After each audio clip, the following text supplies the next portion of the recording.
Hello, and welcome to the latest Easton Park Market Report update. This first slide we're looking at is available inventory from new construction. Not much to report on here. Some of the prices have come down a little bit, as to be expected going into the winter season. Looking at the bottom right, which is the most important numbers for us to look at, the available inventory is 83, as opposed to last month it was 77. Take that with a grain of salt though, because some of these inventory sheets, the builders their available inventory will be built in April, right? So some of these they're available for purchase, but they're not going to be ready to move in for 4, 5, 6 months. So staying close to 77 from last month is a good sign. In general, the move-in ready homes are a little bit lower than they were a month ago, which is positive news for anyone who's thinking of selling their home in 2025. You'll have a few less new builds to compete with. The next slide we're looking at is closed resale for October.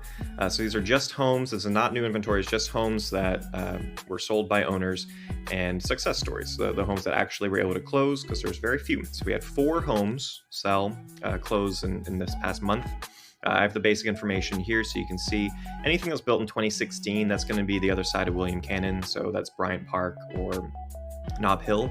But it's good to kind of get a sense of, the acreage size, the lot size, and then obviously the square foot size.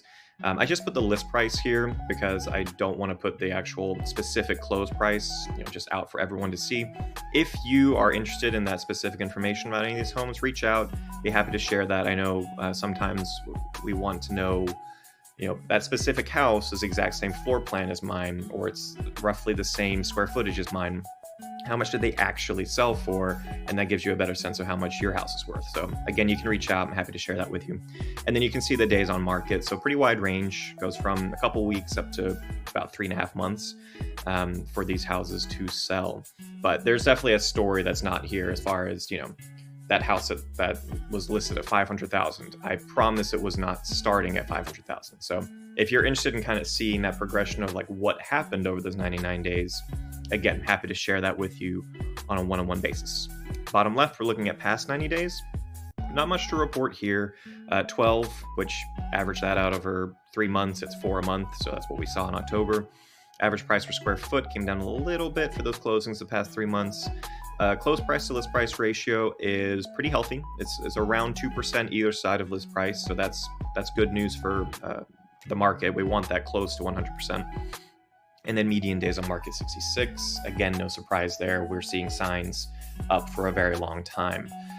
Looking at withdrawn and expired listings, we had 8 in October, which is quite high. It's more likely if you see a sign come down that listing expired or withdrew from the market than sold, which is very surprising. So if you see a sign come down and you're interested in like what happened with that, you can reach out and we can kind of see what happened with that. But of those 8, 6 of them withdrew and 2 expired. And then looking at pending bottom right, we have 4 homes. It's kind of like looking at November, kind of the forecast. 4 homes are pending currently, so should close in November with an average days on market for those of 72. Next, we're looking at what's currently available in the market. So bottom right is the first thing we're going to look at. This is just resale. We have 28 single-family homes available and 6 detached condos available. It's quite a few less single-family homes, but again, with 8 withdrawn and expired listings, that's not a surprise. Price range, $315 detached condo up to $799 for resale homes.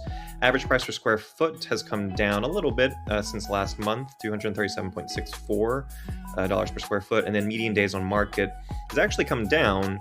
The reason for that being that, again, 8 properties withdrew from the market, and they probably withdrew because it was taking too long for them to sell. So with 8 properties off the market, that's going to lower the median days on market for the rest of it. Looking to the left, we're now comparing resale versus new build. I categorize these by square foot range because typically your price per square foot on a smaller home is going to be higher than your price per square foot on a larger home.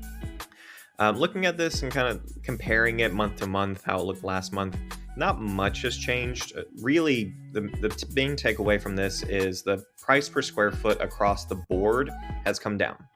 So if you're a savvy buyer, which you're all savvy because you're watching a real estate video, and you want the best deal, just know that typically the listing price is going to be the lowest, especially from builders, in November, December, January. It's the slow months, and so they're going to be lowering the price as much as possible. And then again, knowing what the market is like, just be aware you can negotiate even lower than what they're listing. But price per square foot is at its lowest that I've seen all year. And that's something to keep in mind. I actually met with Pacesetter yesterday. They have a home that's about to come on the market. It's not on this yet, but it fell through because of a contingency. Basically, the buyer couldn't sell their house, unfortunately, so they couldn't get this house, and so they're about to put it back on the market. It's a pretty good deal. It's 2,900 square feet, and they're listed at $650,000, which puts the price per square foot around 242, 243. Or excuse me, not 240, 224 is what I meant to say. So looking at that range, that's beating the average for the market, which is important, right? You definitely want to beat the average for the market. And it has an ADU, so you can rent out that ADU, lower your mortgage even more. So something to keep in mind. But if you're thinking of purchasing, it's important that you look at these averages and then do that math for that house you're thinking of buying and make sure that price per square foot is lower than the average. That's really important to get the best investment possible. You want to beat the market average. So talk with your realtor about that and make sure that you're getting a solid investment so that when you sell in a few years, you're able to make money and not be in the red. This next slide is all about the rental report for Easton Park. So this is mainly for landlords, or if you're thinking of renting out your property, getting a sense of what the leasing market looks like. Again, we have Drew Coley from Good Neighbor Property Management to give us his insights and expertise. So take it away, Drew. Hey y'all, Drew with Good Neighbor Property Management. Excited to be on for the rental and leasing side of Easton Park's October report.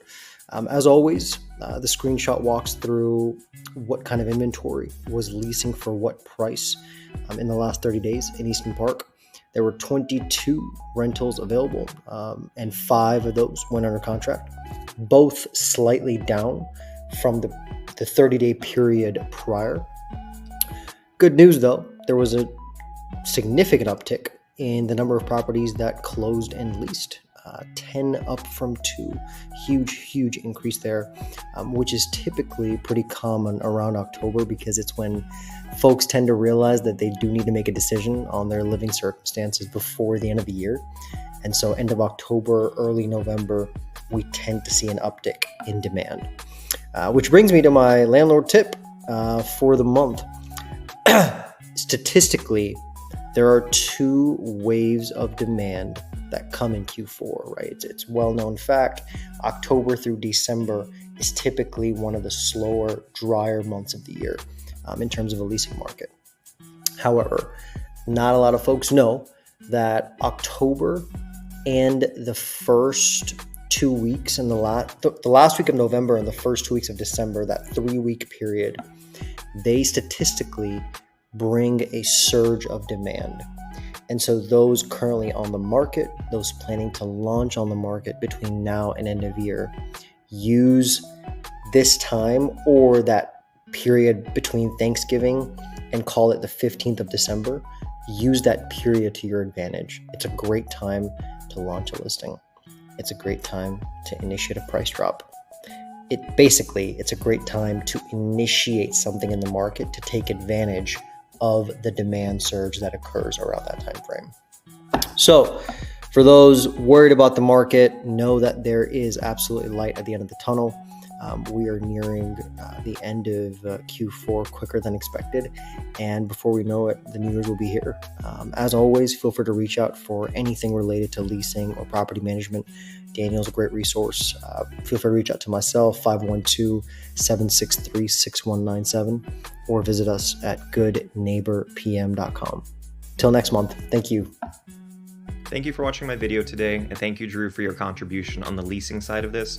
If you found this video helpful in any way, please consider subscribing below. That'll help me really grow the channel, and I post new videos every Tuesday, all Easton Park specific. My contact info is on the screen. It's also in the description. Please reach out if I can add value in any way possible. And until next time, I hope to see you around the neighborhood. I'm training for a marathon right now. So you will see me running around these trails every morning for the next 2.5 months. So hope to see you around.